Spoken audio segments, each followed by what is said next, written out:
SFM is brought to you by Air Care One, Worldwide Air Ambulance Services.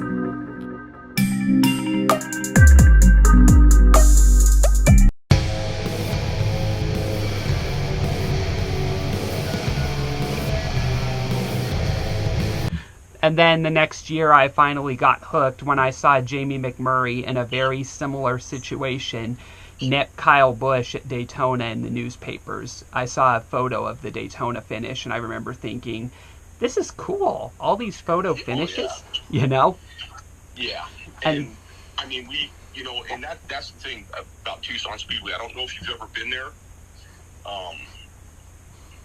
If you've never experienced a asphalt short track, you owe it to yourself to maybe take a weekend trip down to Tucson and go to Tucson Speedway and watch some of the racing. It's nail biting. I mean, because it is such a short track. It's a 3/8 mile track. And one of the first, I think it was the second Craftsman truck race ever was run at Tucson. Oh yeah, I remember reading about that when I learned about the truck series. Yeah.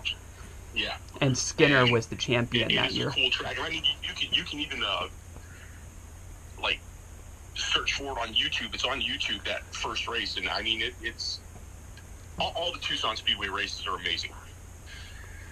I'll have to look into that. I live in Phoenix as well, and so I think it's only like about an hour and a half away from where I'm at, so I definitely make the trip over to Tucson to see the race if they have any going on. Oh, yeah. Well, we have this Saturday, and that is the last race of this season.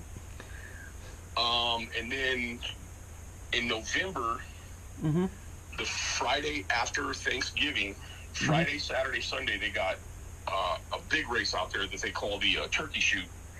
And the trucks will be running on Sunday, opening up for the big super late model race. Oh, wow. That would be a good one to go see if you want to just get a hotel room or something like that, or if you know anybody down in Tucson you can stay with, or just whatever. That's a good show. A lot of good racing. That sounds good. I'll look into that. Are you going to be competing that weekend, or are you just watching? Well, we're going to try.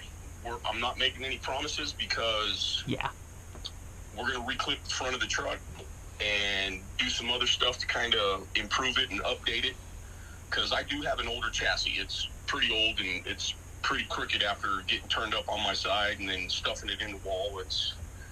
It's been beat and banged on pretty good, so we're going to reclip it, me and my buddy, and we're hoping to get it done and get me out there for the turkey shoot.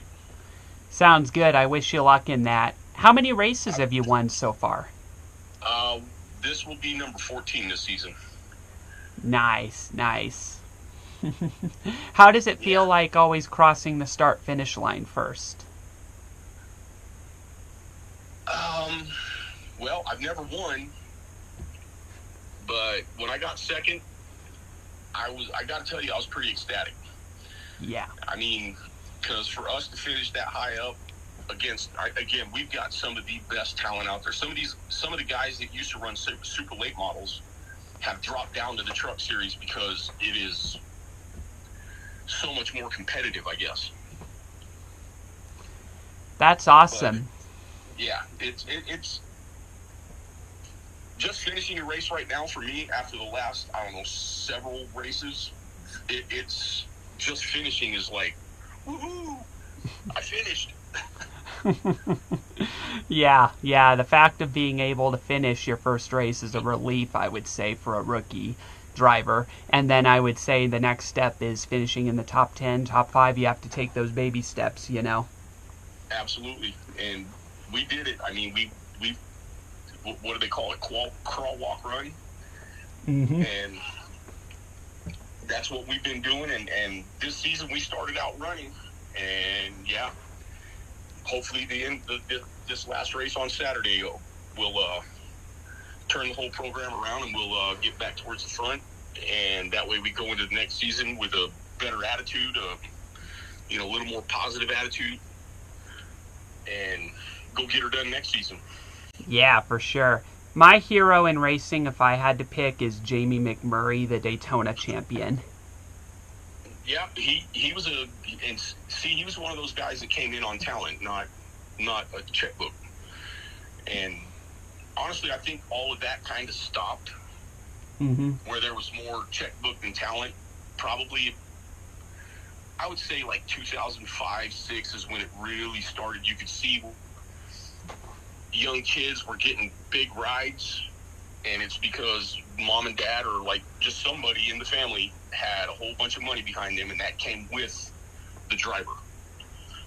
Yeah, and you know that's also part of the reason why you saw the road course ringers stop competing in NASCAR during those years for the most part.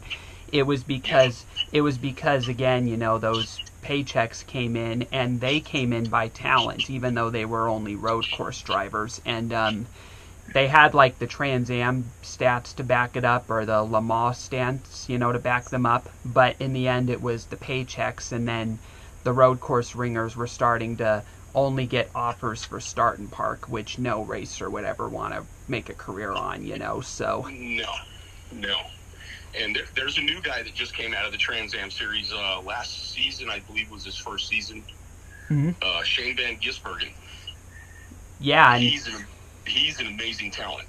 Yeah, and he originated out in Australia for V8 supercars, and he pulled off that upset win in Chicago a few years ago. And I remember hearing about that race and seeing the clips of it. And when I heard that Shane was going to be in that race, I knew he was going to be competitive because he was with a good team in the Trackhouse and Justin Marks, you know.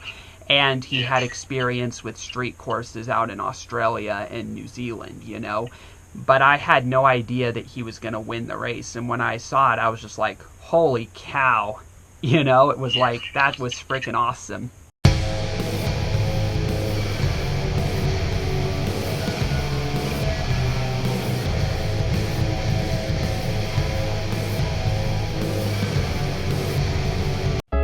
SFM is brought to you by Air Care 1, Worldwide Air Ambulance Services. Call now.